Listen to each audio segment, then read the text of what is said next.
बघ घालून.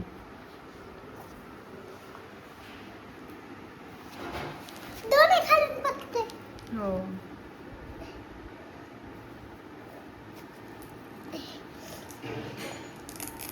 ओके, आता चालतंय ते घालून. थांब, मला आधी घालू दे, परत चालून बघतो कुठच्या गळ्याला. वेगळीच वाटतात ग हे. गलाचे. हा, गला. गला कसले. आला तर स्वस्त. मम्मा, मी तुला असले शूज मागत होते. ओके, आणले ना तुझ्या मनाने.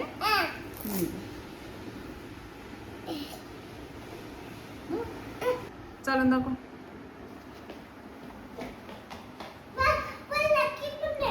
हॅलो एव्हरीवन, तुमच्या सगळ्यांचं माझ्या एका नवीन ब्लॉगमध्ये स्वागत आहे. तर तुम्ही सुरुवातीला पाहिलं शर्वीला तिच्या पप्पांना शूज घेऊन आले होते. स्कूलचे शूज तिच्या आधीचे होते, पण तिचं असं म्हणणं होतं की ते थोडे लूज होते, म्हणजे पळताना वगैरे चालताना असं पाठीमागून ते टाचवरती येते, म्हणजे कम्फर्टेबल नव्हते तिला. त्यामुळे दुसरे घेऊन आलो आम्ही आणि त्याच्यासोबत सॉक्स पण आणले होते. त्यामुळे तिला आधीच सांगितलं होतं की तुझ्या मनाने घेऊन ये, म्हणजे तू घालून बघ की परफेक्ट बसतेत का, नंतर नाही आणणार आम्ही.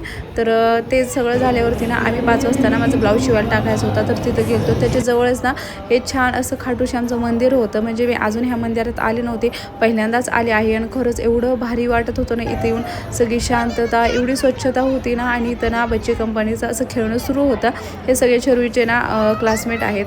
आणि मंदिरात खरंच खूप प्रसन्न वाटत होतं. म्हणजे खूप दिवसांनी मी तर मंदिरात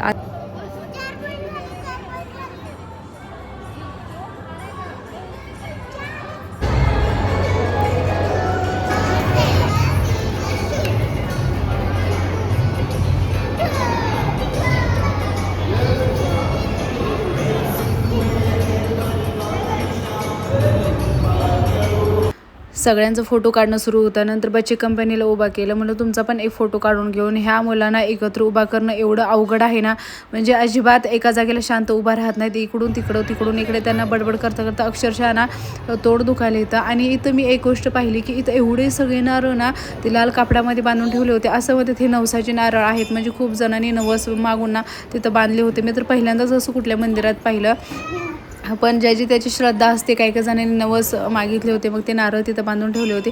आणि बाहेरनं खरंच एवढा चांगला व्ह्यू होता. आणि हे मंदिर खरंच खूप सुंदर होतं.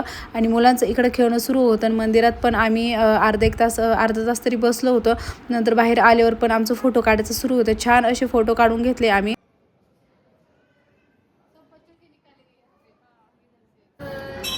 चला तर मग हा माझा छोटासा व्लॉग मी इथंच संपवते. हा लेकरांचं तर फोटोशूट करणं सुरू होतं. आणि तिचं मयुरीचं त्यांना उभा करणं सुरू होतं, कारण ते काय माझ्याहून होणार नाही, कारण एवढे परेशान करतात ना फोटो काढायला.